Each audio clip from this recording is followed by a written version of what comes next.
നമസ്കാരം. Media news മലയാളത്തിലേക്ക് സ്വാഗതം.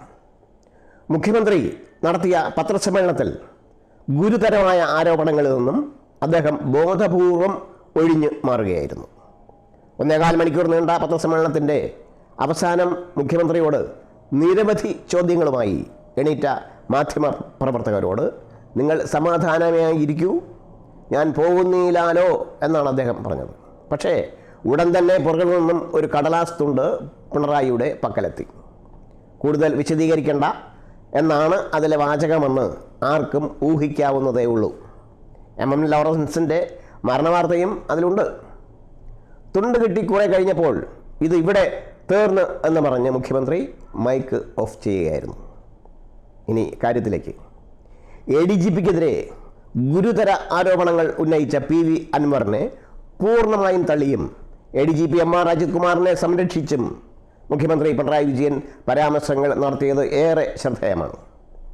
മുഖ്യമന്ത്രി പത്രസമ്മേളനം നടത്തിയതിന് തൊട്ടു പിന്നാലെ NV അൻവർ മലപ്പുറത്ത് മറുപടിയുമായി രംഗത്തെത്തി. അൻവറിൻ്റെ പത്രസമ്മേളനത്തിനാകട്ടെ മലപ്പുറത്തെ സ്വർണ്ണ കള്ളക്കടത്തുകാർ താനുമായി ബന്ധം പുലർത്തുന്നവരാണെന്ന് നിലമ്പൂർ MLA PV അൻവർ തുറന്നു പറയുകയും ചെയ്തിരിക്കുകയാണ്. മലപ്പുറത്ത് നടത്തിയ വാർത്താ സമ്മേളനത്തിൽ അൻവർ സ്വർണ്ണ കള്ളക്കടത്തുകാരുമായുള്ള തൻ്റെ ബന്ധം തുറന്ന് പറയുകയായിരുന്നു.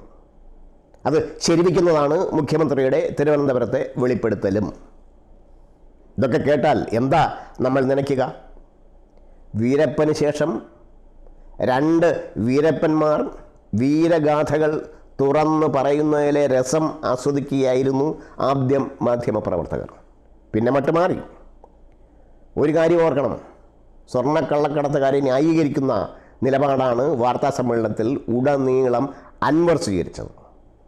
സ്വർണം കൊണ്ടുവന്ന ആളുകൾ തെളിവുകൾ തരുന്നില്ല, ADGP ക്രമസമാധാന ചുമതലയിൽ തുടരുന്നതിൽ അവർക്ക് ഭയമുണ്ടെന്നും അൻവർ പറയുന്നു.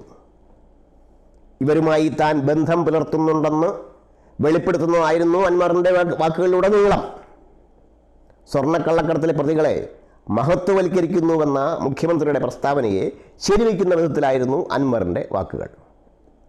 സ്വർണ്ണക്കള്ളക്കടത്തുകാരുമായി ബന്ധപ്പെട്ട് പോലീസ് കൊടുത്ത റിപ്പോർട്ടിനെ വിശ്വസിച്ചാണ് മുഖ്യമന്ത്രി പ്രതികളെ മഹത്വവൽക്കരിക്കുന്നു എന്ന് പറഞ്ഞതെന്നാണ് അൻവർ പറയുന്നത്. കരിപ്പൂർ വിമാനത്താവളം വഴിയുള്ള സ്വർണ്ണക്കള്ളക്കടത്തിനെ കുറിച്ചുള്ളായിരുന്നു മുഖ്യമന്ത്രി പ്രതികരിച്ചത്.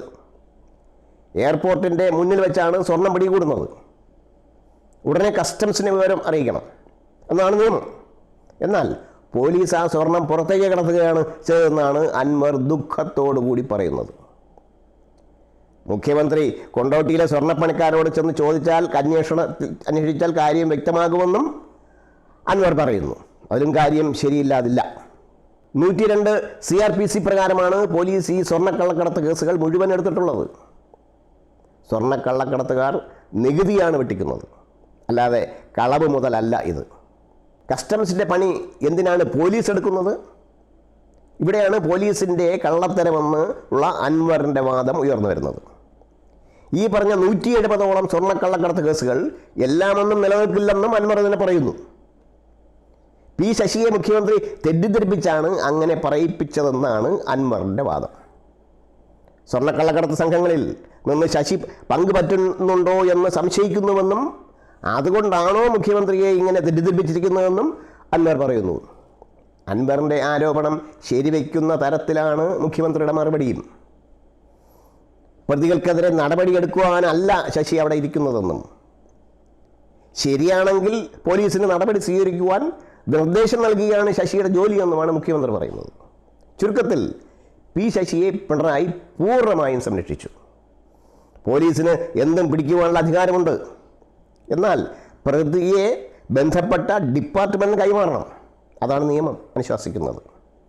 ഇക്കഴിഞ്ഞ വർഷങ്ങളിൽ സംസ്ഥാനത്തിൻ്റെ വിവിധ ഭാഗങ്ങളിൽ പോലീസ് പിടികൂടിയ കള്ളക്കടത്ത് സ്വർണത്തിൻ്റെയും ഹവാലപ്പണത്തിൻ്റെയും കണക്കുകൾ മുഖ്യമന്ത്രിയുടെ പക്കലുണ്ടായിരുന്നു. വാർത്താ സമ്മേളനത്തിൽ 2022 98 കേസുകളിലായി 79.9 കിലോഗ്രാം സ്വർണവും 2023 61 കേസുകളിലായി 48.7 കിലോഗ്രാം സ്വർണവും ഈ വർഷം 26 കേസുകളിലായി 18.1 കിലോ സ്വർണമാണ് പിടികൂടിയത്. 3 വർഷത്തിലാകെ 147.79 കിലോ ഗ്രാം സ്വർണം പിടികൂടി. ഒരു കാര്യം കൂടെ ഇവിടെ വ്യക്തമാണ്. ഇതിൽ മലപ്പുറം ജില്ലയിൽ മാത്രം പിടിച്ചത് 124.47 കിലോ സ്വർണമാണ്. അപ്പോൾ സ്വർണ്ണക്കള്ളക്കടത്ത് നടക്കുന്നത് എവിടെയാണ്? മലപ്പുറത്തല്ലേ? 2020 മുതൽ സംസ്ഥാനത്താകെ 122.5 കോടി രൂപയുടെ ഹവാല പണമാണ് പോലീസ് പിടിച്ചെടുത്തത്. അതിൽ 87.22 കോടി മലപ്പുറത്ത് നിന്നുമാണ്. കരിപ്പൂർ വിമാനത്താവളം വഴി വലിയ തോതിൽ സ്വർണവും ഹവാലപ്പണവും വരുന്നു എന്നാണ് ഈ കണക്കുകൾ സൂചിപ്പിക്കുന്നത്. ഇത് കർക്കശമായി തടയുന്നത് സർക്കാരിൻ്റെ ഉത്തരവാദിത്വമാണ്. സ്വർണ്ണക്കള്ളക്കടത്ത് മലപ്പുറത്ത് മാത്രം നടത്തുന്ന പോലീസുകാർക്കെതിരെ നടപടി വേണമെന്നാണ് അൻവറിൻ്റെ ആവശ്യം. അതുകൊണ്ടാണ് MR രാജ്യത്തിനെ മാറ്റണമെന്ന് അൻവർ വ്യക്തമായി ആവശ്യപ്പെടുന്നത്. മുഖ്യമന്ത്രിയാകട്ടെ ആരോപണ വിധേയനായ P ശശിയെയും മറ്റൊരു ആരോപണ വിധേയനായ ADGP അജിത് കുമാറിനെയും സംരക്ഷിക്കുന്ന നിലപാടാണ് ശക്തമായി കൈക്കൊണ്ടത്.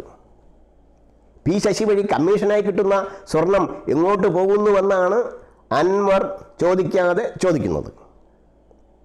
മുൻപ് അച്യുതാനന്ദൻ സർക്കാരിൻ്റെ കാലത്ത് കടുത്ത അച്ചടക്ക നടപടി നേരിട്ട ആളാണ് P ശശി. നിരവധി മാഫിയ കേസുകളിൽ പ്രതിസ്ഥാനത്താണ് അൻവർ.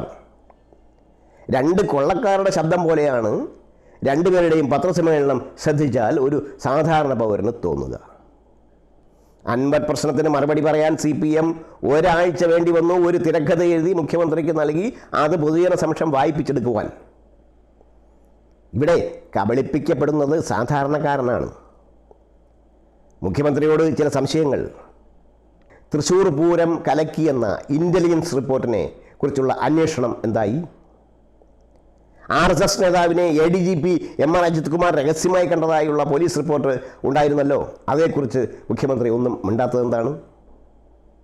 P ശശിക്കെതിരെ MV ഗോവിന്ദന് അൻവർ നൽകിയ പരാതിയെക്കുറിച്ച് മുഖ്യമന്ത്രി മറുപടി പറയാത്തത് എന്താണ്? ഇടതുപക്ഷ MLA എന്ന നിലയിൽ സർക്കാരിനെതിരെ നിരന്തരമായി ആഞ്ഞടിക്കുന്ന അൻവറിനെതിരെ നടപടി ഉണ്ടാകുമോ എന്ന ചോദ്യത്തിന് മറുപടി ഉണ്ടോ? ഇനി വയനാട് ദുരന്തത്തിൽ കേന്ദ്രത്തിന് നൽകിയ എസ്റ്റിമേറ്റ് പെരുപ്പിച്ച് കാട്ടിയത് എന്തിനാണ്? മറുപടിയില്ല. ADGP അനധികൃതമായി സെക്രട്ടേറിയറ്റിന് മൂക്കിന് താഴെ ഭൂമി വാങ്ങി കോടികൾ മുടക്കി ധൂർത്തടിക്കുന്നതിനെതിരെ മുഖ്യമന്ത്രി മിണ്ടിയോ? ചോദ്യങ്ങൾ ഇനിയുമുണ്ട്. ADGPക്കെതിരെ അന്വേഷണ റിപ്പോർട്ട് DGPക്ക് നൽകിയല്ലോ, അതെന്തായി? ഇനി ഒക്കെ പോകട്ടെ, 4 മാസം ഈ പഴയ ഹേമ കമ്മിറ്റി റിപ്പോർട്ട് സർക്കാർ വെളിയിൽ കാണിക്കാത്തത് എന്താണ്? സർക്കാർ വേട്ടക്കാരോടും കൊള്ളക്കാരോടും ഒപ്പമാണെന്ന് ന്യായീകരണ തൊഴിലാളികൾ എന്ത് അലമുറയിട്ട് വിളിച്ചാലും ഞങ്ങൾ പറഞ്ഞുകൊണ്ടേ ഇരിക്കുക തന്നെ ചെയ്യും. സർക്കാരിനെതിരെ എന്തെങ്കിലും മിണ്ടിയാൽ പിടിച്ച് അകത്തിടുമെന്ന വീമ്പ് പറച്ചിൽ നടത്തുമ്പോൾ ഇവിടം നിയമവാഴ്ചയുള്ള സംസ്ഥാനമാണെന്ന് കേരള മുഖ്യമന്ത്രി ഓർത്തിരിക്കുന്നത് നന്ന്.